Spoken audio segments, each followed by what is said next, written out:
அஸ்ஸலாமு அலைக்கும். இப்போ நிறைய பேர்கிட்ட பேசினா ஏன் நீங்கள் ஜேவிபிக்கு சப்போர்ட் பண்ணுறீங்க, அனுரைக்கு சப்போர்ட் பண்ணுறீங்கன்னு கேட்டால் ஆன்சர் கலனை பிடிப்பேன், பென்ஷனை எல்லாம் இல்லாமல் ஆக்குவாங்க, ஜனாதிபதி 5 பேர்ட்டு, வேறு பார்லிமெண்ட்டில் இருக்காங்களுக்கு பென்ஷன் இல்லை, பெர்மிட் இல்லை. இது எவ்வளோ தலையும் எவ்வளோ இலங்கைக்கு லாபம்? அடுத்தது இது எத்தனை பெர்சன்டேஜ் நம்மளோட வருஷ பட்ஜெட்டில்? யாருக்காவது விட தெரியுமா? இல்லாட்டி அனுராக்கள் சொல்லியிருக்காங்களா? நம்ம எல்லாரும் அனுரை சப்போர்ட் பண்ணுறோம், ஓகே. கலவடத்தில் அவள் குறைய எல்லாரும் கலந்தான்.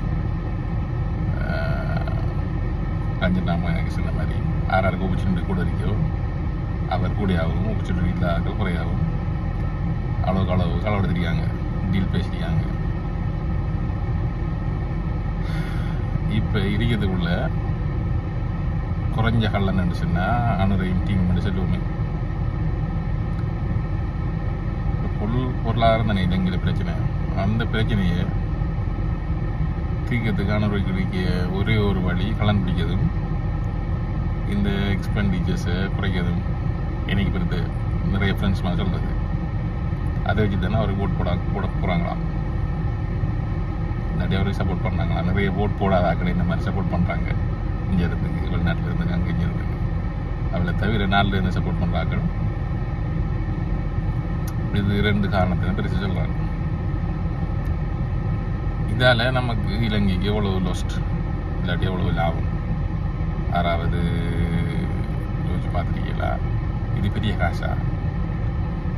இதை தவிர வேறு எங்கெங்கே நம்மளோட வருமானம் இல்லாமல் ஆகுது. இந்த நம்ம வருமானத்தை கூட்டணும்னா என்ன செய்யணும்? அதுக்குரிய ஆன்சர் அனுரைட்டு எங்கேருந்து வந்திருந்தால் அதை ப்ரொமோட் பண்ண நல்லா இருக்கும். இந்த கருத்து இது ஒரு சின்ன வீடியோ, கேள்விகள் அப்படி போகட்டும். இதுக்கு வர ரெஸ்பான்ஸை வச்சு மற்ற வீடியோக்கள் வருமானு யோசிப்போம். ஓகே, அஸ்ஸலாமு அலைக்கும், வணக்கம்.